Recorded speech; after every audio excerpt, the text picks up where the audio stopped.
Merci beaucoup, c'est bon de vous voir, c'est bon d'être avec vous. Les remerciements, comme ça on n'a pas besoin de les faire à la fin et on les fait maintenant. Est-ce que vous avez eu du plaisir avec le groupe de louanges Echo? Avec le groupe de louanges de Dan Lutten? Avec notre orateur Philippe Schmerold? Avec notre orateur Patrice Martorano? Pour que ces personnes aient pu être à l'aise ici sur la scène, il y a une équipe technique, la vidéo, le son et la lumière, et on peut les applaudir.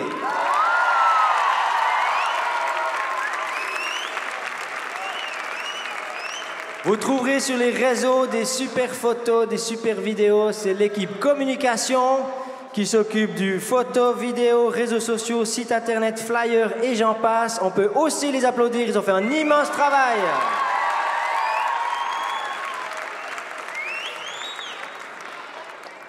On a beaucoup de choses qui se font dans l'ombre, telles que le montage, le démontage, le nettoyage, le service de sécurité, le service d'infirmerie. Un grand merci à eux.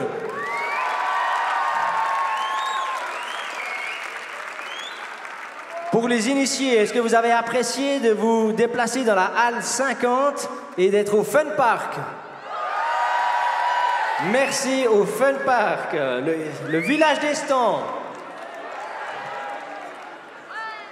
On aimerait, en tant que direction RJ, remercier tout particulièrement les personnes qui nous ont accueillis ici, donc l'Espace Gruyère, toute l'équipe technique, toute la direction de l'Espace Gruyère. Un grand applaudissement pour le travail qu'ils font pour nous accueillir.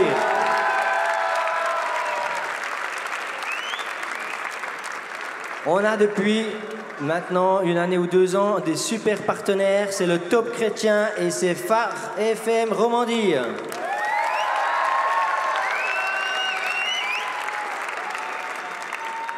Quand vous faites les remerciements, vous savez, vous oubliez toujours des gens. Donc toutes les personnes qui auraient voulu que je les cite et qui n'ont pas été citées, on va faire un grand applaudissement pour eux.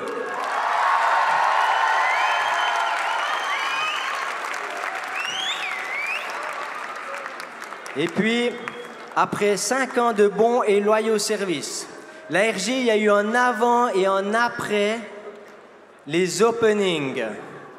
Et je crois vraiment, j'aimerais qu'on fasse un grand applaudissement pour Justine Rieder, pour Yann Guéry, pour Anne-Christelle Zanzen et toute son équipe.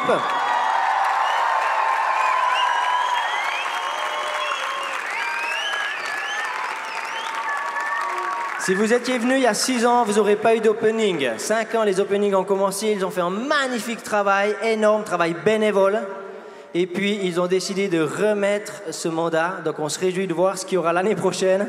Si vous ne savez pas pourquoi prier cette année, priez pour qu'on ait une belle équipe qui se lève pour nous faire des openings d'aussi bonne qualité. Et puis, un seul nom, c'est qui? Jésus. Et on veut faire un grand applaudissement à Jésus.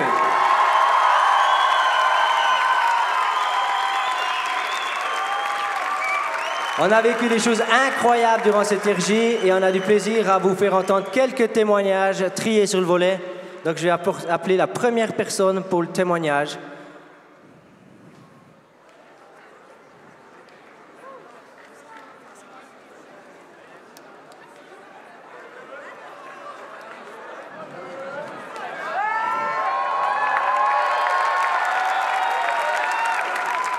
Voilà, bienvenue sur scène.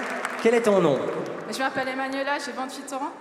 Et mon témoignage, c'est celui-ci, c'est que ce matin, quand Philippe il a prié pour les personnes qui avaient vécu du rejet, donc je me suis sentie concernée, j'ai levé la main. Et quand il a prié, j'ai vraiment senti la présence de Dieu, la présence tangible de Dieu qui est montée de mes pieds jusqu'à mes jambes, jusqu'à mon cœur, et qui m'a remplie de son amour, qui m'a enveloppée de son amour. Et pour ça, je voudrais lui rendre grâce et le glorifier par ce témoignage.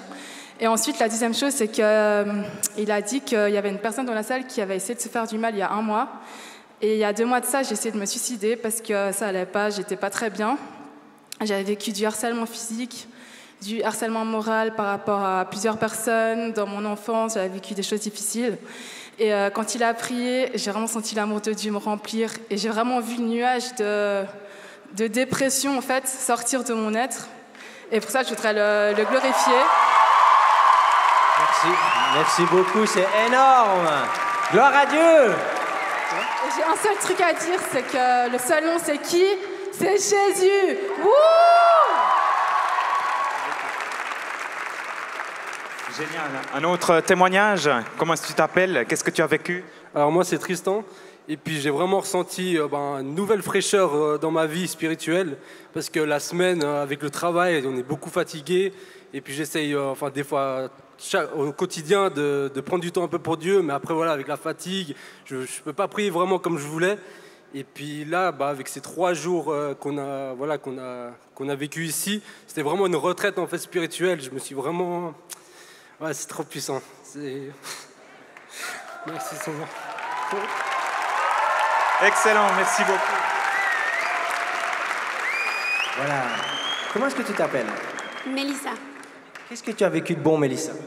Ce week-end, je peux dire que j'ai enfin reçu une réponse à une de mes questions et je l'attendais avec impatience, cette réponse, parce que en septembre, l'année passée, le 16 septembre, j'ai eu une grave maladie, j'ai eu une embolie pulmonaire. Donc pour ceux qui ne savent pas ce que c'est un caillot qui se coince dans les poumons. Et malheureusement, il y a beaucoup de filles qui y restent et qui meurent. Et moi, il y a une chose que je sais, c'est que j'ai jamais eu peur de mourir parce que je sais où je vais. Et merci Seigneur pour ça. Et puis je suis pas morte, mais par contre, j'ai eu des amis, une famille et une église qui a constamment prié pour moi, qui était toujours là pour moi, qui a toujours pensé à moi, parce que moi, j'arrivais pas forcément dans l'état où j'étais. Et ce qui est grand là-dedans, c'est que je me suis toujours dit pourquoi moi je suis pas morte et pourquoi une autre fille, elle a eu la même chose que moi, et elle est morte. Et ce week-end, Patrice il a dit le but c'est pas de mourir vieux, mais c'est de mourir vide. Et je pense que c'est la réponse à la question que je voulais, c'est que peut-être que j'ai encore des choses à vivre avec Dieu. Et c'est ça que c'est la réponse que j'attendais. Merci beaucoup, magnifique. Excellent. Et toi, comment tu t'appelles et qu'est-ce que tu as vécu pendant ce week-end à la RJ? Moi, je m'appelle Grace, j'ai 15 ans. Et ce que j'ai vécu à la RJ, c'est qu'il y a 4 jours de ça, en fait, j'avais d'énormes douleurs à la cheville. Et j'avais une entorse aiguë de la cheville et une fracture du talon. Et donc, je devais porter des béquilles, etc. J'étais vraiment béquille à 4 jours. Et j'hésitais même à pas venir à la RJ à cause de ça. Je me disais, oui, venir à la RJ avec des béquilles, est-ce que c'est bien ou pas? Et finalement, je me suis dit, non, Grace, il va quand même. J'ai prié à la maison, etc. Et je suis venue à la RJ sur mes béquilles et je boitais un peu. Et vendredi, on a prié pour moi. Et maintenant, je peux sauter, je peux bouger. Et puis voilà, je ne rêve. Seigneur. On a envie de voir, allez.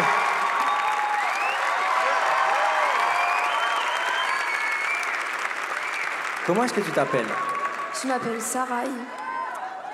Alors, je vais vous raconter ce que j'ai vécu ce matin. Alors, j'étais très fatiguée, j'arrivais pas trop à m'accrocher au message. Et puis, j'ai mon ami qui me dit « Mais Sarai, écoute... Puis là, je lui dis « Non, mais j'ai déjà reçu quelque chose hier, ça va. » Et puis là, j'entends « Est-ce que quelqu'un s'appelle Sarah dans la salle ?» Et puis, je me dis « C'est quand même 5/6e de mon prénom, je vais écouter. » Et puis là, il commence à parler de problèmes de rejet, d'absence des parents, plein de problèmes comme ça. Et il faut savoir que quand j'avais 9 ans, mes parents ont divorcé. Et mon père est allé vivre en Finlande. Et du coup, je le vois très rarement. Et du coup, j'ai passé mon adolescence avec des problèmes de confiance en moi et de rejet. J'en venais même à me dire que si j'avais eu un père là pour moi, j'aurais pu être une personne mieux. Et puis, suite à ça, je me suis mise à pleurer. J'étais vraiment touchée. J'ai pu voir à quel point Dieu m'aimait et qu'il était là pour moi.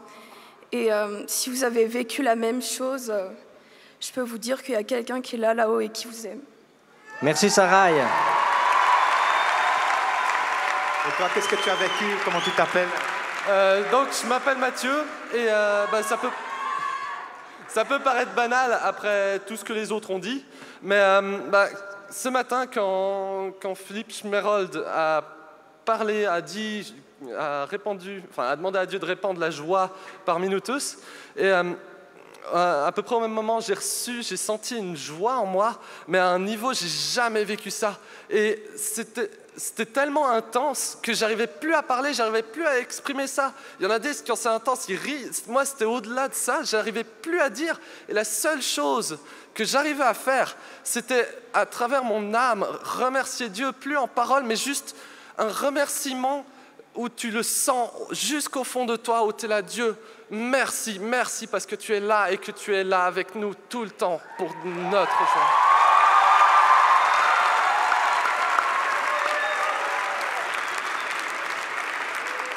Voilà, comment tu t'appelles, toi? On m'entend, c'est bon.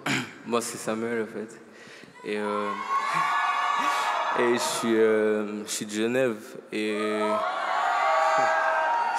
Et au fait, moi, ça a commencé l'été dernier où j'avais perdu un ami cher. Et ça m'avait beaucoup affecté, au fait, au niveau de la foi. Et après, ça a suscité vraiment beaucoup de sentiments forts, beaucoup de haine par rapport à Dieu et tout ça. Puis ça s'est réglé par la grâce de Dieu. Puis, au fait, il n'y a pas longtemps, en fait, je me questionnais un peu sur mon avenir. Et justement, là, en venant... À la base, je ne voulais pas venir à l'RJ cette année parce que je ne voyais pas l'utilité, au fait. C'était que j'étais comme mon frère, un peu. Et à la dernière minute, vraiment, les 3 derniers jours, il y a la gérante, la responsable un peu de mon groupe qui m'appelle, qui me dit « Sam, il y a la place dans le bus, si tu veux, tu peux venir avec nous ?» Je suis OK. Et on te paye le logement aussi, du coup, j'étais déjà surpris par ça. Puis au final, après, je lui dis « OK, mais pour les frais d'inscription, j'ai vraiment pas le sou et mon père, il peut pas m'aider. » Elle me dit « OK, pas de souci, on va essayer de gérer. » Puis à la dernière minute, le tout dernier jour, là, on a pu trouver l'argent, j'ai pu m'inscrire et j'ai pu venir. Et en venant, en fait, je me suis dit, OK, Seigneur, t'as tout mis en place, en fait, pour que j'en arrive là. Du coup, franchement, je veux vraiment que tu me dises quelque chose pour ma vie. Et on arrive ici, le soir même, en fait, il y a le pasteur Philippe Schmerold qui donne une parole et qui dit, il y a un Samuel ici. Et moi, je m'appelle Samuel. Il me dit, il y a un Samuel. Il me dit, il y a un Samuel ici, j'ai une parole pour toi. Et moi, j'étais tout derrière, j'étais attentif, je dis, oh, c'est pour moi. Et après, il dit, ne t'inquiète pas, Dieu est avec toi et vraiment ne te soucie pas de ton avenir. Et là où j'étais, j'ai pleuré, mais j'étais vulnérable. Parce que la seule chose que je voulais, c'était que Dieu me parle. Et au final, c'est ce que j'ai reçu. Et vraiment, merci. Bravo, merci beaucoup. Avec ces beaux témoignages, on n'a qu'une seule envie, c'est de louer Dieu. Amen. La place à Dan et son équipe.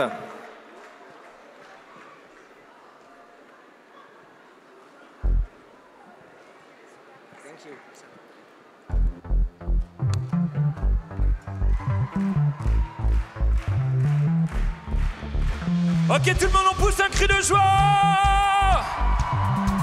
Hey, hey.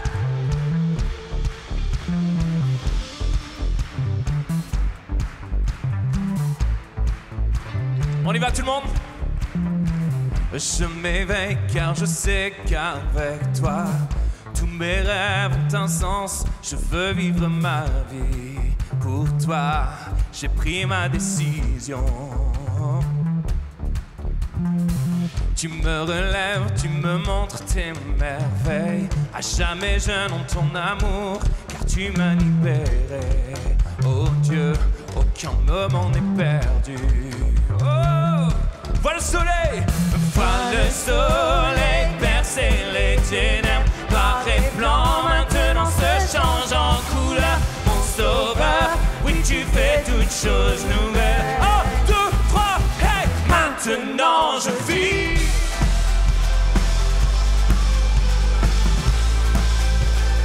Maintenant je vis.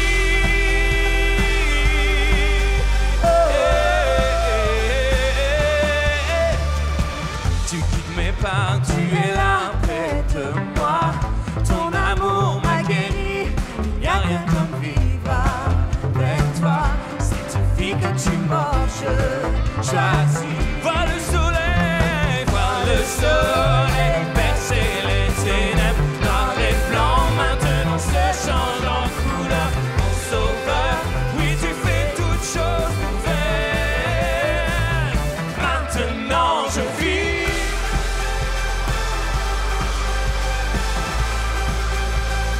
Maintenant je vis.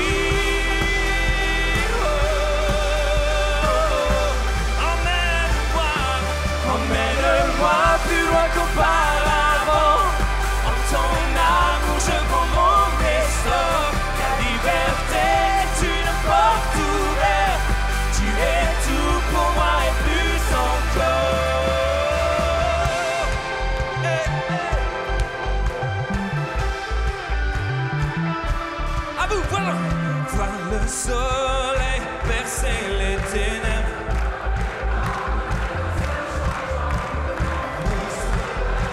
Tu fais toutes choses nouvelles. Vois le soleil, vois le soleil percer les ténèbres. Noir et blanc maintenant se change en couleur. Mon sauveur, oui tu fais toutes choses nouvelles. Maintenant je vis.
Merci à toute l'équipe. Est-ce qu'on peut les applaudir également?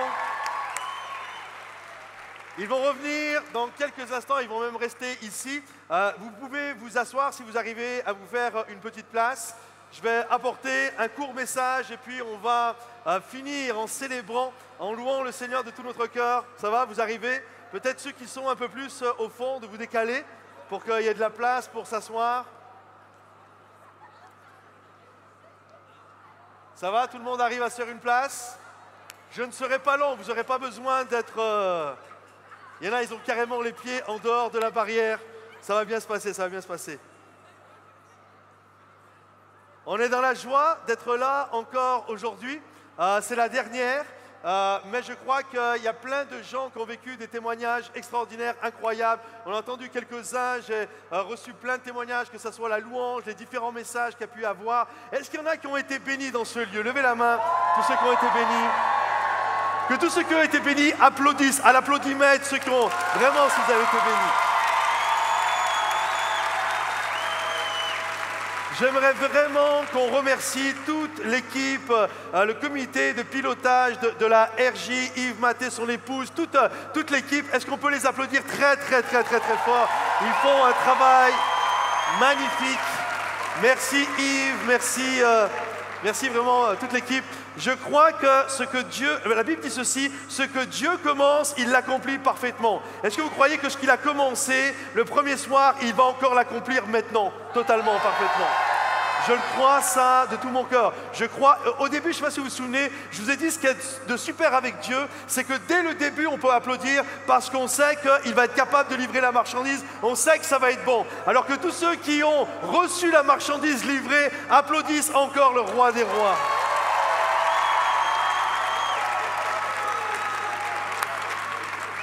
Croyez-vous que Dieu est capable de se servir de vous? Est-ce que vous le croyez? Est-ce que vous croyez que Dieu est capable de faire des choses magnifiques à l'intérieur de notre vie? C'est pas juste un coup d'émotion, on a l'énergie, il y a l'ambiance, il y a l'atmosphère, alors on est là, waouh, on est à donf. Non, même quand tu vas être tout seul ce soir chez toi, souviens-toi de ce que je vais te dire, même quand tu vas être tout seul ce soir chez toi, que les lumières vont s'éteindre, j'aimerais te dire, Dieu sera encore dans ta chambre, prêt à accomplir des exploits à travers ta vie. Maintenant, comprenez ceci, c'est tellement important ce que vous croyez. Vraiment, c'est important ce que vous croyez. Juste pour que vous compreniez cette réalité, il y a une étude qui a été faite aux États-Unis. Ils ont fait ceci. Les Américains, ils sont extrêmement forts pour faire toutes sortes d'études. Et là, ils ont pris 20 jeunes. Ils ont fait 2 groupes. de 10, mais avant de faire ces groupes de 10, ils leur ont fait passer un quotient intellectuel, un test, et pour voir qui était le plus intelligent jusqu'au moins intelligent. Et là, lorsque le test est sorti, ils ont pris les 10 meilleurs, ils les ont mis d'un côté, ils ont pris les 10 suivants, ils les ont mis de l'autre côté. Et là, ils ont fait quelque chose de spécial. Ils ont fait croire aux 10 meilleurs qu'ils étaient les 10 moins bons. Et ils ont fait croire aux 10 moins bons qu'ils étaient les 10 meilleurs. Ensuite, ils ont appelé leur prof et ils ont fait croire la même chose aux profs. Ils ont fait croire que les meilleurs étaient les moins bons et que les moins bons étaient les meilleurs. Vous savez ce qui s'est passé au bout de 3 mois, au bout d'un trimestre? Ceux qui pensaient être les meilleurs, même si c'était les moins bons, parce qu'ils pensaient être les meilleurs, parce que les autres pensaient également que c'était les meilleurs, la réalité, au bout de 3 mois, ils ont vu leurs notes exploser, monter de manière incroyable. De la même manière, les 10 qui se croyaient les moins bons et qui ont été considérés par les profs comme étant les moins bons, au bout d'un trimestre, ils ont commencé à voir leurs notes qui ont chuté. Il y a une puissance, écoutez bien, c'est toute la pensée que j'aimerais vous apporter cet après-midi, alors que vous allez rentrer chez vous, il y a une puissance dans ce que vous croyez. Ce que vous croyez va vous amener à gravir les montagnes ou va vous amener carrément à vous planter en bas dans la vallée. Alors j'aimerais vous encourager à avoir les bonnes croyances. Vous savez, la plupart des gens disent, surtout, certainement vous l'avez entendu, c'est la jeunesse ici, et souvent on dit que ce qu'il y a d'important au niveau de la jeunesse, c'est les choix que vous allez faire. Et on vous dit, c'est le moment où vous allez faire le choix de votre conjoint, vous allez faire le choix du job que vous allez faire. Et on met beaucoup d'accent sur la notion de faites les bons choix. Et la réalité, c'est comme si vos choix avaient ensuite des conséquences. On se dit, moi je suis la conséquence des choses que j'ai choisies dans la vie. J'aimerais vous dire, c'est vrai et c'est pas vrai. En fait, les choix que vous allez faire, vos choix ne sont pas des causes, écoutez bien, vos choix ne sont pas des causes qui vont avoir des effets, vos choix sont également les effets de quelque chose. Les effets de quoi? Les effets de ce que vous croyez. Je peux m'asseoir maintenant et discuter avec chacun d'entre vous, et selon ce que vous croyez, je suis à peu près capable de dire les choix que vous allez faire dans la vie. Parce qu'en fait, vous n'êtes pas le résultat de vos choix, vous êtes le résultat de vos croyances. Je suis marié maintenant un tout petit peu plus de 20 ans et je commence à connaître bien mon épouse. Je ne la connais pas et des moments, il y a des choses, elle peut me surprendre, c'est sûr. Mais on va dire sur 10 fois, lorsqu'elle a un choix à faire, 9 fois sur 10, je suis capable de vous dire le choix qu'elle va faire. Pourquoi? Parce que je la connais. Je connais ses valeurs, je connais ses croyances. Et parce que je connais ses valeurs et ses croyances, je suis capable de vous dire les choix qu'elle va faire. Donc c'est la preuve que les choix que vous faites sont conditionnés par rapport à ce que vous allez croire. Vous allez quitter ce lieu et en fonction des croyances qu'il y a dans votre cœur, vous allez prendre soit un chemin ou soit un autre chemin. La Bible dit ceci, que nous ne sommes pas le résultat de nos choix, nous sommes littéralement le résultat de nos pensées. Regardez ce qu'il est dit. Il est comme, si tu peux mettre la diapo, il, c'est l'homme bien sûr, l'homme est comme les pensées de son âme. En fait, ce que tu es, c'est ce que tu penses à l'intérieur. Ce que tu es, c'est ce que tu crois. Je donne une petite histoire pour que vous puissiez bien la comprendre. Il y a quelques années de ça en arrière, j'habitais dans une maison. Et la maison où j'ai vécu, elle avait plus de 200 ans. Et je me souviens, quelqu'un vient me parler en me disant « Est-ce que tu as prié pour ta maison ?» Tu sais, il y a eu des dizaines et des dizaines de personnes qui ont habité dans cet appartement. Il y a peut-être eu des sorciers, il y a peut-être eu toutes sortes de choses maléfiques qui ont pris place. Et est-ce que tu as prié pour ça? Parce que moi, et il me dit ça le gars, moi je me souviens un jour, j'étais dans une vieille maison et elle était hantée. Il y avait des démons dans cette maison. Est-ce que tu as prié pour ta maison? Je dis, non, je n'ai pas prié pour ma maison. Et puis j'écoutais ça, puis juste je l'ai gardé dans un coin de ma tête.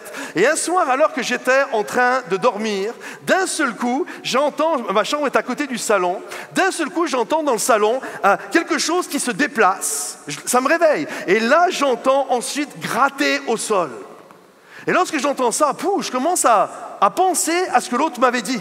Je dis, c'est quoi ce truc? Alors je me lève, je vais dans mon salon, et là je commence à regarder et je vois rien. Je cherche, je bouge tout, il n'y a rien. Je retourne me coucher, quelques instants après, j'entends de nouveau un déplacement et j'entends gratter.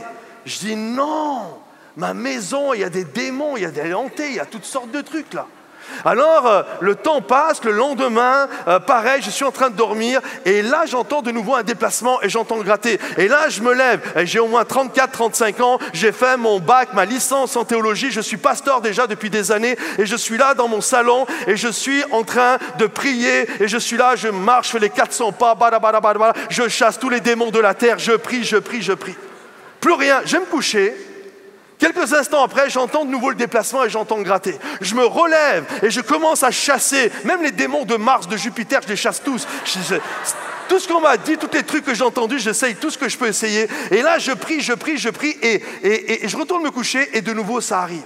Et pendant plus d'une semaine, quasiment, je ne dormais plus la nuit. C'était un combat contre moi et les puissances des ténèbres. Et puis un soir, ma femme, elle rentre des courses. Elle est au magasin, elle rentre et elle ramène dans son panier. Il y a toutes sortes de trucs, du pain, des oranges, etc. Et là, elle me sort une petite tapette à souris. Un petit piège. Elle me dit, tiens Patrice, essaye ça. Et là, je l'ai regardé, je suis, oh, je suis un homme de Dieu, moi, je connais les choses quand même. Elle dit, oh, on ne sait jamais, essaye. J'ai dit, ok, très bien. Et on met ça dans le salon. Et la nuit, alors que je suis en train de dormir, d'un seul coup, j'entends un déplacement. Et là, j'entends, Schla! Je me lève, je vais dans mon salon, et là je m'aperçois que le démon que je chassais toutes les nuits était une petite souris champêtre de 3 cm.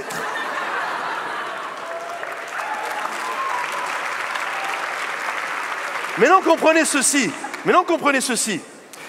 Une croyance est capable de lever un homme qui a plus de 30 ans, qui est pasteur, qui a une licence en théologie. Une croyance est capable de lever quelqu'un et de lui faire vivre toutes sortes d'expériences, malgré son expérience à lui. Comprenez-vous? Il y a une puissance dans ce que vous croyez. Ce que vous croyez va vous lever et va vous amener dans une direction ou dans une autre direction. Donc la question que j'ai pour vous aujourd'hui, c'est qu'est-ce que tu crois ? Qu'est-ce que tu crois de Dieu? Qu'est-ce que tu crois de toi? Est-ce que tu crois que Dieu peut t'utiliser? Est-ce que tu crois que tu es une créature merveilleuse? Est-ce que tu crois que Dieu t'a donné le pouvoir de devenir? Est-ce que tu crois qu'aucune arme forgée contre toi ne pourra prospérer? Est-ce que tu crois que Dieu gardera ton départ et ton arrivée? La lune ne te touchera pas, ni le soleil durant la journée. Tu as le droit de dire amen. Hein? Est-ce que tu crois que Dieu est capable de faire quelque chose dans ta vie? Est-ce que tu le crois?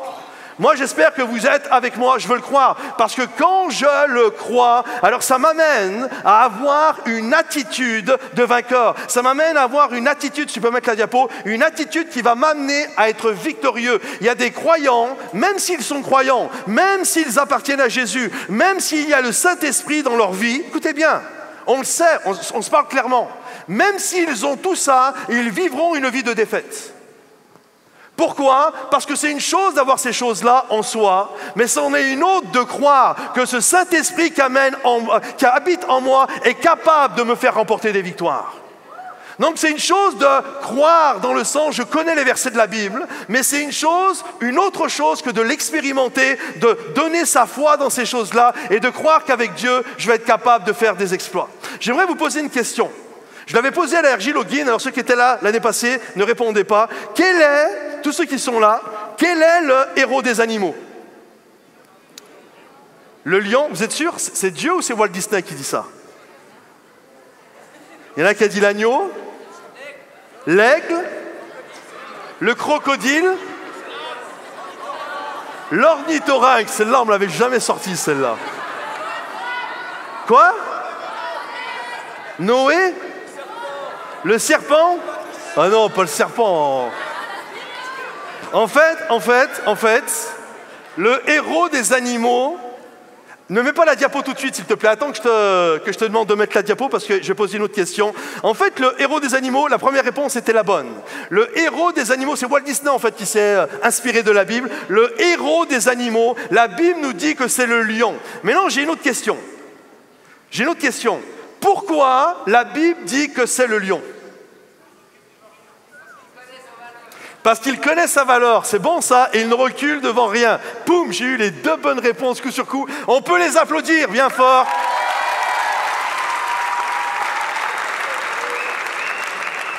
En fait, la Bible dit ceci, si tu peux mettre la diapo, le lion est le héros des animaux parce qu'il ne recule devant personne. En fait, le mot héros en hébreu, c'est le mot bravoure. Ça veut dire littéralement, il est animé, écoutez bien, il est animé d'une croyance en lui qui fait que même s'il y a des gens plus grands, plus forts, plus intelligents, plus rusés, il ne reculera pas et il va continuer d'avancer. J'espère que vous êtes avec moi, mais ici à l'RJ, j'espère que de ce lieu va sortir des lions et des lionnes pour la gloire de Dieu. Même si je vais retourner dans la vallée, même si je vais retourner à l'école, même si je vais être environné de tentations, je vais être un lion parce que je crois qu'avec Dieu, je peux accomplir des exploits, je peux aller de l'avant. Amen. Alors regarde ton voisin parce que ça c'est fort, Écoutez bien, avant de regarder ton voisin, écoute bien. Ce qui est magnifique, c'est que le lion n'est pas le plus grand, n'est pas le plus beau, n'est pas le plus intelligent, n'est pas le plus puissant, mais c'est lui le héros. C'est beaucoup d'espoir pour nous. Regarde maintenant ton voisin et dis-lui, t'es pas le plus beau, t'es pas le plus intelligent, mais tu vas quand même y arriver. Dis-lui.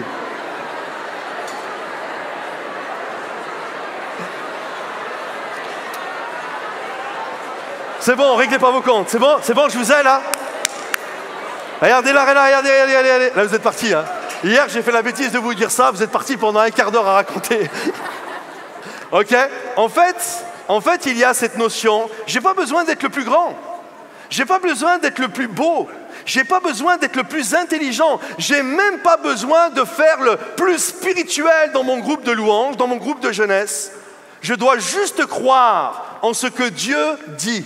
Je vous ai mis une roue que j'appelle la roue de la réussite ou la roue de la non-réussite. Si tu peux mettre la diapo, s'il te plaît, si je peux la voir. Ok, tu la vois. Vous la voyez ici. C'est potentiel, action, résultat, croyant. Je vais vous expliquer ça. J'appelle ça, écoutez bien, j'appelle ça la roue soit de la réussite ou soit la roue de la non-réussite.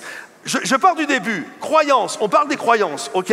Suivant ce que je crois, si je crois par exemple que je suis un gros nul, si je crois que Dieu ne m'aime pas, si je crois que Dieu ne peut rien faire pour moi, je crois que alors Dieu ne m'a rien donné, j'ai pas de potentiel, je n'ai aucune capacité, il n'y a pas de rêve pour moi, il n'y a pas de destinée pour moi, il n'y a pas de potentiel pour moi. Parce que je crois qu'il n'y a rien, je ne vais pas faire grand-chose, je ne passerai jamais vraiment à l'action, et parce que je ne passerai jamais vraiment à l'action, alors le résultat de ce que je vais faire va être nul.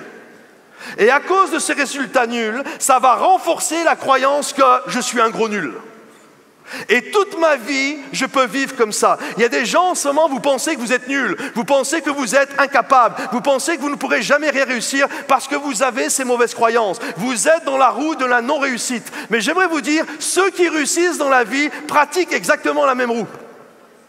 C'est-à-dire qu'eux croient qu'avec Dieu, ils vont accomplir des exploits. Ils croient que Dieu te donne le pouvoir de devenir. Ils croient que je suis une paire de grands prix. Ils croient qu'avec Dieu, nous pouvons faire des choses magnifiques. Alors parce qu'ils croient en ça, ils croient dans le potentiel, dans ce que Dieu leur donne. Et parce qu'ils croient dans ce potentiel, ils vont faire plein d'actions. Ils vont composer des albums, des chants, ils vont prêcher, ils vont développer des entreprises, ils vont développer toutes sortes d'activités dans leur vie. Conclusion, ça va faire des résultats magnifiques et parce qu'il va y avoir des bons résultats, ça va renforcer leur croyance qu'avec Dieu, je peux vraiment faire des exploits. En fait, écoutez bien, si tu crois, écoutez bien, si tu crois que tu es un gros nul et que tu n'accompliras jamais rien de bon dans ta vie, ou si tu crois qu'avec Dieu, tu peux accomplir des exploits et que tu es une paire de grands prix, probablement, quelle que soit la chose que tu vas croire, c'est ce qui va t'arriver dans la vie. Comprenez-vous? Donc, il est important de qu'est-ce que je crois? Et j'espère que vous êtes avec moi. S'il y en a, vous êtes venus dans ce lieu en croyant que tu ne pouvais rien faire, en croyant que non, Dieu ne pourra pas vraiment m'utiliser. J'aimerais te dire, change ta croyance et crois en ce que la Bible dit. La Bible dit que tu es une perle de grand prix. La Bible dit que tu es un enfant de Dieu, que tu as une identité avec lui et qu'avec ton Dieu, tu vas accomplir des exploits. La Bible dit ceux qui connaissent leur Dieu, ceux qui connaissent vraiment la pensée, la croyance de Dieu, vont être capables d'accomplir des choses puissantes et magnifiques. Alors quelle est où tu te trouves, toi, dans cette croyance? Et j'aimerais vraiment que vous puissiez repartir avec cette notion. Il faut savoir que le mot croyance et le mot foi, dans le grec, le Nouveau Testament est écrit en grec, c'est le même mot. Si tu peux mettre la diapo, en fait, le mot croyance, en grec, c'est le mot pistis. Et le mot pistis, ça veut dire foi, croyance, ça veut même dire confiance. Ça veut dire que dans la Bible, écoutez bien, c'est toujours pistis. Nous, suivant la traduction que l'on a, parfois on a le mot foi, des moments le mot confiance, des moments le mot croyance, mais en fait la réalité c'est toujours le même mot. Et je ne sais pas si vous connaissez cette histoire, à un moment donné, il y a deux aveugles qui vont voir Jésus. Et là, une fois qu'ils arrivent devant Jésus, ils disent à Jésus, ils sont aveugles, ils ont envie de voir. Ils disent à Jésus, Jésus, nous désirons voir. Et Seigneur, bon, vous voulez quoi? Non, on a envie de voir, on aimerait retrouver la vue. Écoutez bien ce que Jésus va leur dire. Il va leur dire littéralement, croyez-vous? Est-ce que tu as la croyance que je puisse faire cela? Tu veux des choses aujourd'hui dans ta vie? Jésus te pose la même question. Crois-tu que je puisse faire cela pour toi? Et vous savez ce que les deux aveugles vont répondre? Ils vont dire, oui, nous croyons, nous avons la croyance que tu peux le faire. Et Jésus va répondre, qu'il vous soit fait selon votre foi. En d'autres termes, c'est le même mot, c'est pistis. Qu'il vous soit fait selon votre croyance. Parce que dans la vie, tu n'as pas ce que tu veux. Écoute bien, ouvre bien tes grandes oreilles, c'est une punchline. Dans la vie, c'est vrai, dans la vie, tu n'as pas ce que tu veux. Dans la vie, tu as ce que tu crois. Donc, qu'est-ce que tu crois? Il y a plein de gens, j'ai rencontré plein de gens dans ma vie, moi je veux ceci, moi je veux cela, 10 ans après, tu les retrouves, ils sont toujours sur leur canapé, ils veulent toujours les mêmes choses, mais ils ne les ont jamais obtenues. Dans la vie, tu n'as pas ce que tu veux, tu as ce que tu crois, tu manifestes les croyances que tu as. Alors j'espère que vous êtes avec moi, nous voulons manifester les bonnes croyances parce que la foi, si tu peux mettre la diapo, la foi vient de ce que l'on entend et ce qu'on entend doit venir, nous qui sommes enfants de Dieu, doit venir de la parole de Dieu, pas des histoires, pas de sornettes, pas de c'est pas possible, mais je crois qu'avec Dieu c'est possible. En ce moment, nous sommes dans une thématique à l'église Momentum, ça fait dimanche sur dimanche, ça s'appelle « Tout est possible ». Dites-le avec moi, « Tout est possible ». Tout est possible. Impossible n'est pas dans notre vocabulaire. Tout est possible. Avec Dieu, nous pouvons accomplir des exploits. J'aime beaucoup cette citation de Mark Twain. Mark Twain a dit ceci, il ne savait pas que c'était impossible. Mes notes se sont enlevées, je ne vois plus rien, c'est pas grave. Il ne savait pas que c'était impossible, alors ils l'ont fait. Il n'y a personne qui est venu. Écoutez bien ce que je vais vous dire.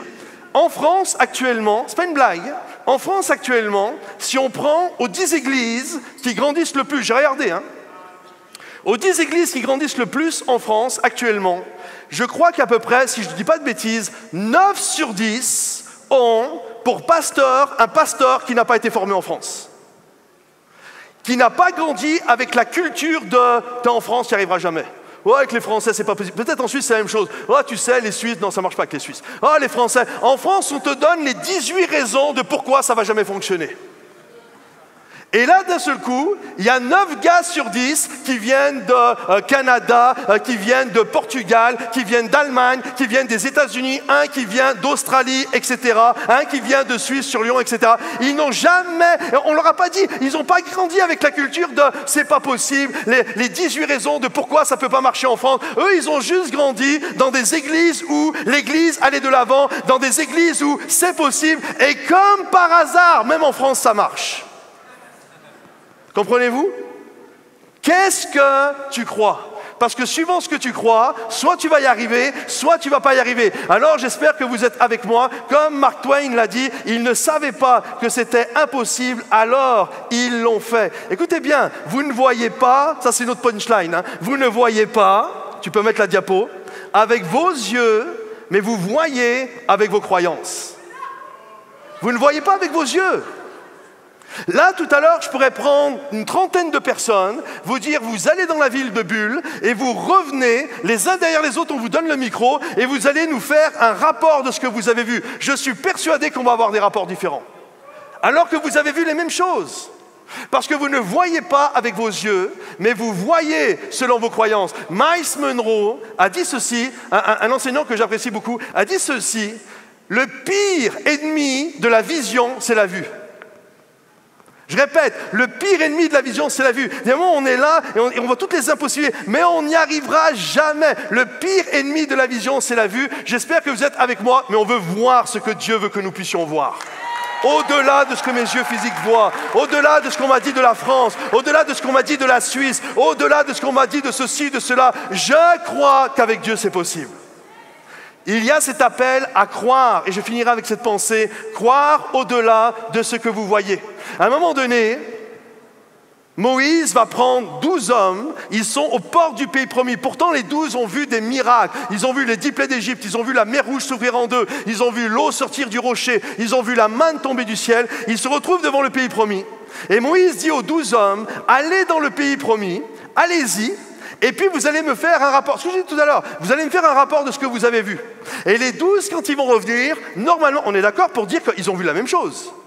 Physiquement parlant, ils ont été au même endroit. Donc normalement, ils devraient les 12 dire exactement le même rapport. Regardez, en fait, ça va faire deux groupes, un groupe de 10, un groupe de 2. Le groupe de 10 va dire ceci.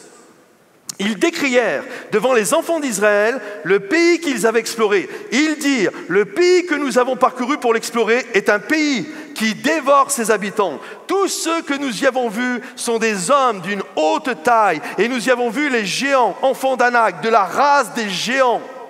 Nous étions à nos yeux, écoutez bien leur croyance, nous étions à nos yeux et à leurs yeux comme des sauterelles. On s'aperçoit que dans le rapport, Dieu n'existe pas. Eux sont des minables, des petites sauterelles insignifiantes, et leurs ennemis sont des géants qui vont les manger tout crus. Le pays est terrible. Ça, c'est leur croyance à eux. Regarde ton voisin et dis-lui, t'es pas une sauterelle, t'es un lion. Il dit, t'es pas une sauterelle, t'es un lion. T'es pas une sauterelle, t'es un lion et t'es une lionne. Mais non, regardez bien. J'espère que dans ce lieu, il y a des Caleb et des Josué. Regardez bien maintenant le deuxième rapport. Écoutez, le pays, ils ont vu la même chose, ils ont été au même endroit. Le pays que nous avons parcouru pour l'explorer est un pays très bon, excellent. Ne craignez point les gens de ce pays, car ils nous serviront de pâture. Ils n'ont plus d'ombrage pour les couvrir. L'Éternel est avec nous. Ne les craignez point. Amen. Ils ont vu la même chose. Ils ont vu la même chose. Les autres disent, ah, ce pays dévore ses habitants. Les autres sont, waouh, ce pays est génial. Ouais, on a vu des géants de la race d'Anak qui vont nous détruire. Les autres disent, on a vu, nous, les géants, c'était les fruits qui étaient géants. Il fallait être plusieurs pour porter les grappes, comprenez-vous? Ils ont vu les mêmes choses, mais ils n'avaient pas les mêmes croyances. Un groupe croyait qu'ils ne vont jamais y arriver. Et vous savez quelle a été la conséquence de ça? Ils sont retournés dans le désert et ils sont tous morts dans le désert. Parce que dans la vie, tu n'as pas ce que tu veux, tu as ce que tu crois. Les deux autres, eux, à cause des 10 autres, vont retourner un moment dans le désert. Mais j'aimerais vous dire, quelques années plus tard, ils vont retourner dans le pays promis. Ils vont prendre possession de ce que Dieu avait prévu pour leur vie. Et lorsqu'ils vont arriver de nouveau dans le pays promis, Caleb, qui à ce moment-là a 80 ans, le gars, il a tellement une attitude, une croyance magnifique. Il va regarder Josué et dire, Josué, j'aimerais avoir cette montagne-là. 80 ans, le gars. Josué dit, ok, vas-y, prends-la. On peut commencer à jouer, les amis. Et Caleb commence à monter. Et la Bible nous dit, non seulement, lui ne va pas mourir dans le désert, il va rentrer dans le pays promis, il va même gravir la montagne. Et je crois qu'une fois qu'il était en haut de la montagne, Caleb s'est mis en face de tout le monde et il a fait un dab. Qu'est-ce que tu crois? Est-ce que tu crois que tu es incapable et que Dieu ne peut rien faire parce que tu es insignifiant, parce que tu es une sauterelle? Ou est-ce que tu crois que même si tu n'es pas le plus grand, même si tu n'es pas le plus beau, même si tu n'es pas le plus fort, le plus puissant et le plus rusé, tu crois que Dieu est avec toi, et parce que Dieu est avec toi, alors Dieu va accomplir des exploits à travers ta vie. Est-ce qu'il y en a qui le croient? Que tous ceux qui le croient se lèvent, s'il vous plaît. Que tous ceux qui le croient se lèvent. Et j'aimerais vraiment finir juste avec cette dernière punchline. Vous ne devenez pas ce que vous voulez, mais ce que vous croyez, je l'ai déjà dit. Alors j'aimerais vraiment qu'on puisse finir, on va finir dans la louange et l'adoration, avec cette notion, nous ne serons plus esclaves de la peur, mais nous sommes des enfants de Dieu. Dieu nous a donné le pouvoir de devenir saint, le pouvoir de devenir puissant, le pouvoir d'accomplir ce qu'il a prévu pour notre vie. Dites-le à voix forte, commencez à le prier, à le déclarer. Je ne serai plus esclave de la peur, mais je serai enfant de Dieu. Je suis enfant de Dieu et je vais aller conquérir le pays que Dieu a prévu pour moi. Et que tous ceux qui le croient applaudissent et acclament le roi